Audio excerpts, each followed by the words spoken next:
दोस्तों, स्वागत है आपका मेरे YouTube चैनल इंग्लिश बाबू पर। और आज मैं फिर हाजिर हूँ आपके साथ एक नई स्टोरी लेकर।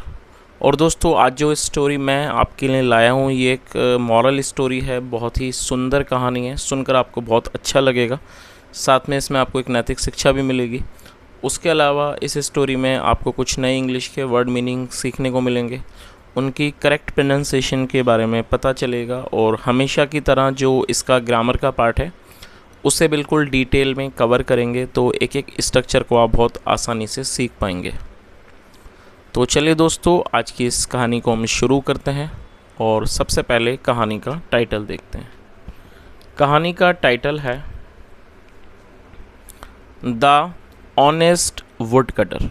क्या मतलब हुआ दोस्तों? ऑनेस्ट का मतलब होता है ईमानदार, और ये एडजेक्टिव है। और वुड कटर का मतलब होता है लकड़ी काटने वाला, जिसे हम कहते हैं लकड़हारा। द ऑनेस्ट वुड कटर मतलब ईमानदार लकड़हारा। तो दोस्तों, ये आज की इस कहानी का टाइटल है, शीर्षक है।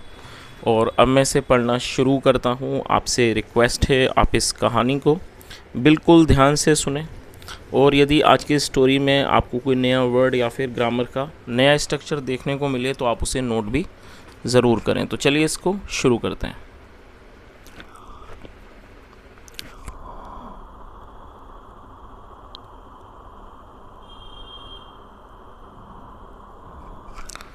Once a poor woodcutter was cutting trees on the side of a deep pond for selling their wood in the market। क्या मतलब हुआ?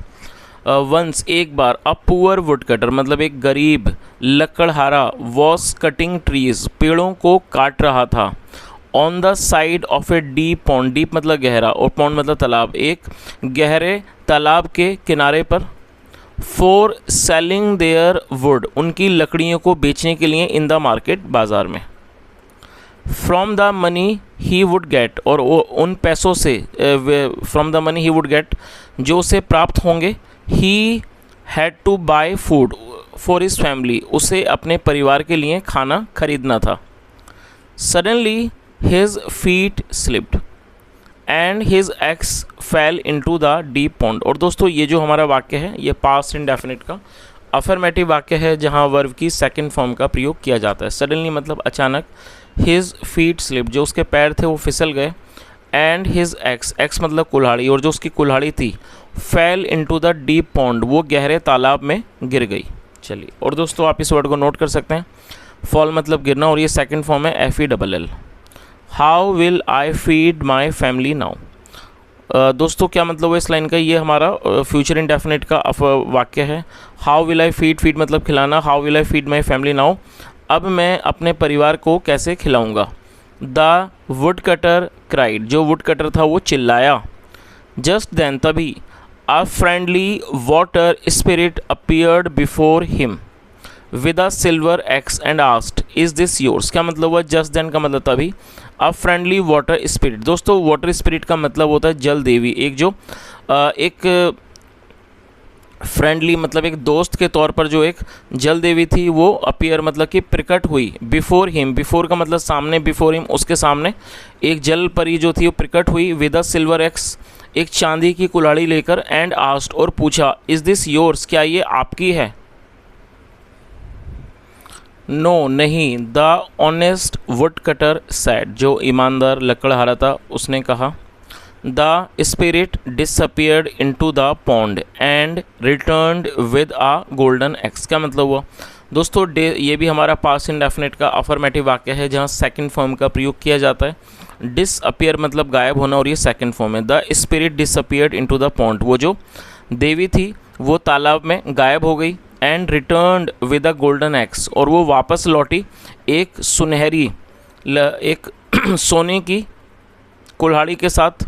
इज दिस योर्स क्या ये आपकी है। शी आस्क्ड उसने पूछा। नो नहीं, said the woodcutter once again जो वुड कटर था लकड़हारा था उसने फिर दोबारा से कहा कि नहीं।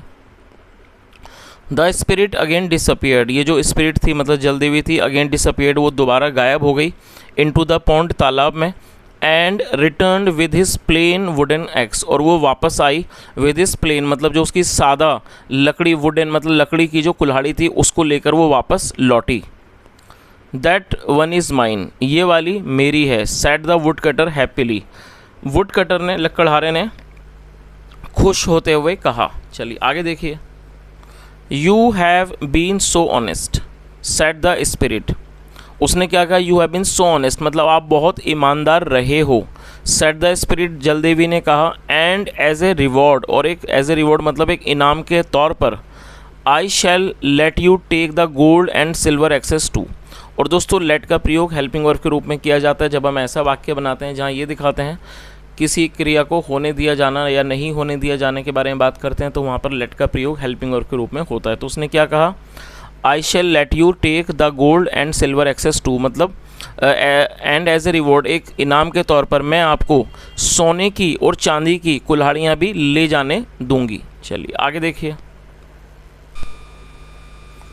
On the way home, on the way home मतलब कि घर जाने के रास्ते पर, the woodcutter met a rich merchant, जो वुड कटर था लकड़हारा था, मैट, और ये मीट की second form met a rich merchant, वो एक अमीर व्यापारी से मिला, मर्चेंट मतलब व्यापारी। When the merchant heard the woodcutter's tale, और दोस्तों यहाँ वुड कटर के बाद एपिस्ट्रोफी एस का प्रयोग किया गया है जिसका मतलब होता है काके की, और टेल मतलब कहानी। When the merchant heard the woodcutter's tale मतलब जब व्यापारी ने लकड़हारे की कहानी को सुना, he ran to the pond, वो तालाब पर दौड़कर गया, and dropped his wooden axe, और उसने अपनी लकड़ी की कुल्हाड़ी को गिरा दिया। ड्रॉप मतलब गिराना, और इस सेकंड फॉर्म में गिरा दिया। इन इट, उसके अंदर उसने अपनी लकड़ी की कुल्हाड़ी को गिरा दिया। चलिए आगे देखिए।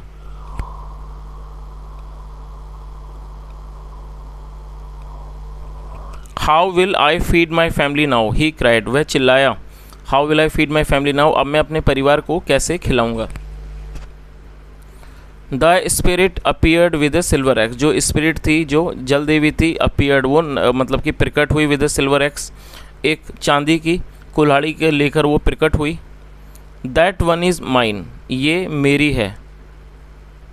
द मर्चेंट सेड क्विकली, जो मर्चेंट था व्यापारी था उसने जल्दी से कहा।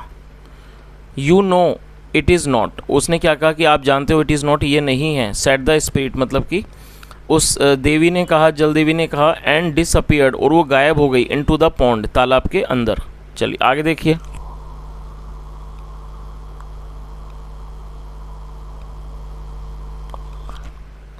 The merchant waited for the spirit to return, जो मर्चेंट था व्यापारी था उसने जल देवी के वापस आने का, लौटने का इंतज़ार किया।